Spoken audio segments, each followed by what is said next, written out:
கொண்டு திருவாடி நான் பணிந்தேன்.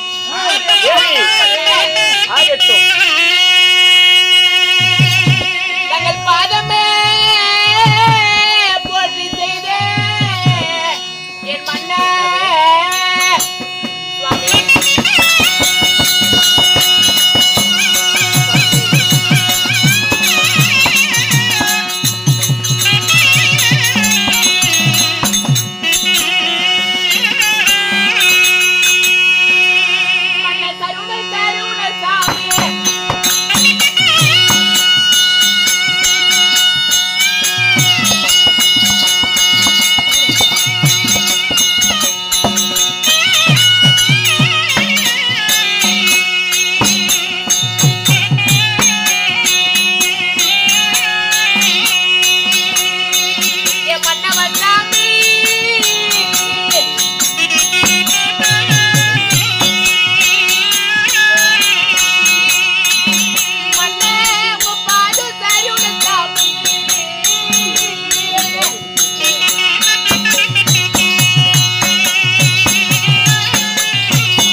தங்களுடைய திவ்யமான பொற்பாதத்திற்கு மல்லிகை, முல்லை, கோங்கிருவாற்றம் என்று சொல்லக்கூடிய அனைத்து விதமான வாசனாதி புஷ்பங்களை பறித்து வந்து பன்னீரால் தங்கள் பாதத்தை கழுவி பட்டாடையால் துடைத்து ஒரு பக்தனாகப்பட்டவன் தன்னுடைய இஷ்டமான தெய்வத்தை எவ்வாறெல்லாம் பூஜித்து வணங்குகிறானோ அது போன்று தங்களுடைய திருவடி திருநாமத்திற்கு தங்களுடைய மனைவியாக விளங்கக்கூடிய கைகை, கோசலை, சுமித்திரை அனைவற்று பேரும் பாதத்தை சமர்ப்பணம் செய்கின்றோம்.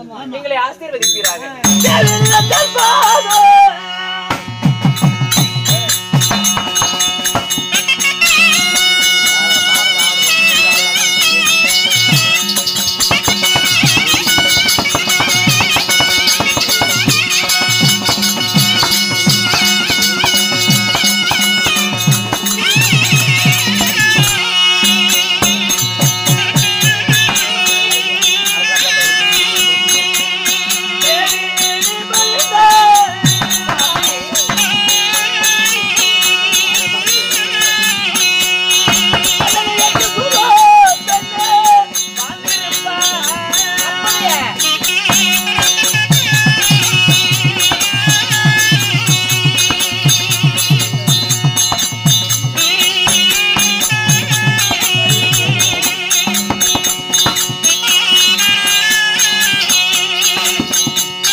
புல்லாநாத புருஷன் என்று நிச்சயமாக இந்த கணவனையே கண்கண்ட தெய்வமாக மனதிலே எண்ணி உண்மைதான் கற்புடைய மங்கையாய் விளங்கக்கூடிய நீங்கள் என்னுடைய திருவடி பாதத்தை பணிந்தபடியினால் இந்த பரந்த உலகத்திலே கண்ணே இந்த உலகிலே யோத்திமா நகரிலே என்றும் சீரும் சிறப்போடு வாழ்ந்திருப்பீர்கள்.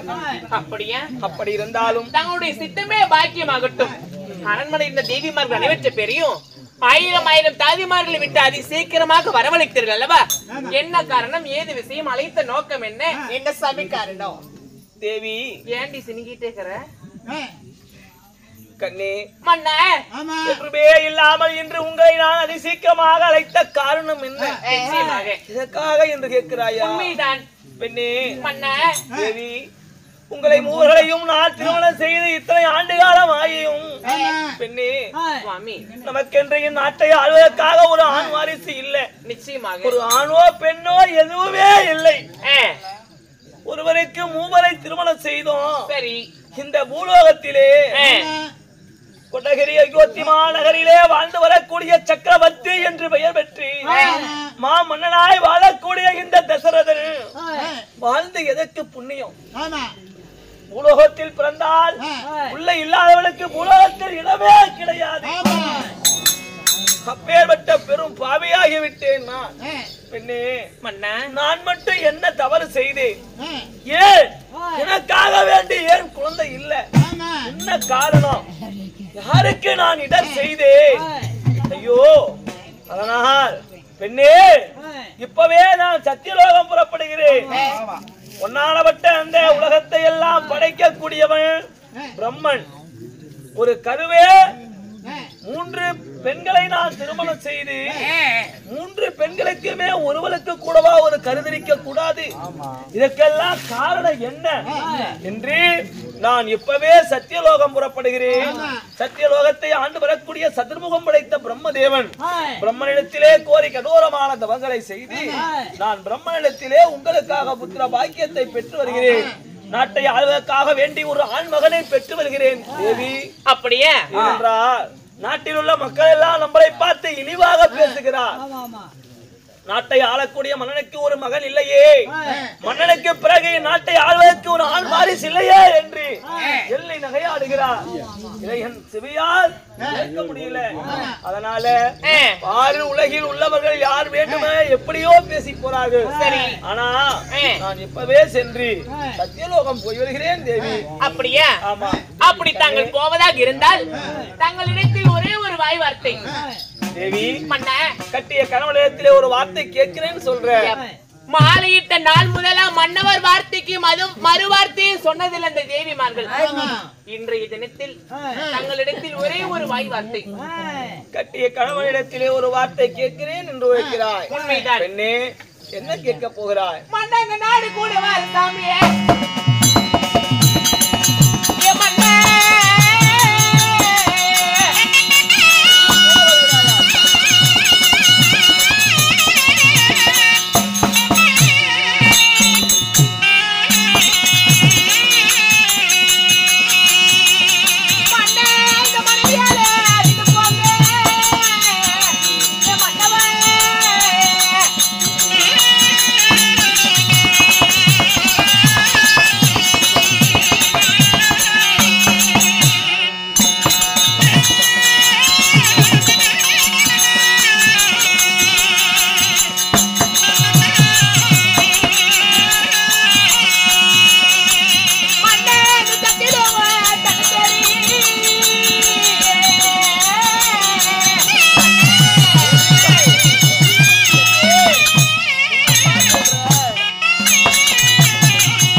ஆமா.